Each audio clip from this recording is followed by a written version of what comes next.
Hey everyone, I'm Jen Roberts, the president and founder of Difference Consulting, where I help business leaders and their teams create more engaged, empowered, and productive work environments.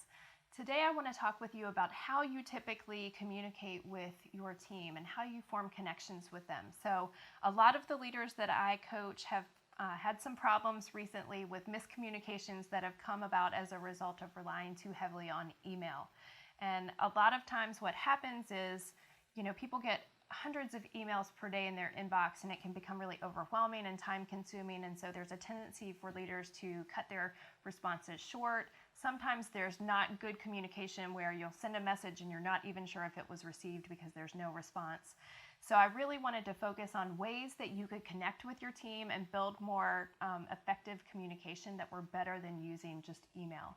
So the first thing that I would encourage you to do is just to pick up the phone and talk to somebody. If they have a question or if there's something going on that needs a discussion, instead of going back and forth through email, because you can take hours to craft the perfect response you feel, and then it can be completely interpreted in the wrong way because you lose the tone when you rely on the email. So just having a phone conversation can help you get to agreement much more quickly. If you can, meet with people in person, or rely on virtual meeting technology. So there's a great way now for us to be able to talk with one another and feel like we're in the same room. And same thing, just to be able to have a real conversation helps build that connection and build those strong relationships.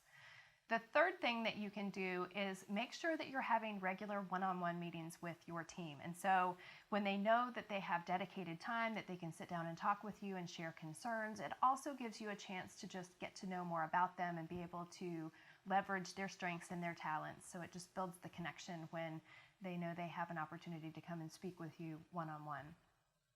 You can also hold office hours, so it kind of reminds me of college, but being able to publish to your team times that you're available and you're going to be in your office where they can pop in and just ask questions or talk with you and just chat is a great opportunity to kind of forge those stronger relationships as well.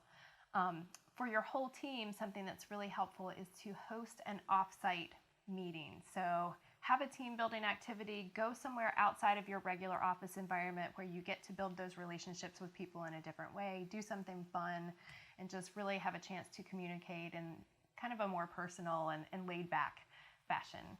And lastly, just be vulnerable. So employees love hearing what's worked for you as a leader, things that you've struggled with, the successes that you've had. They really just love it when you are honest and authentic about some of those things, and it's really inspiring. I think a lot of leaders hold back because they're worried about how that's going to come across or be perceived, but really be vulnerable and open up, because that forges those strong connections that really lead to the best engagement and productivity within your team.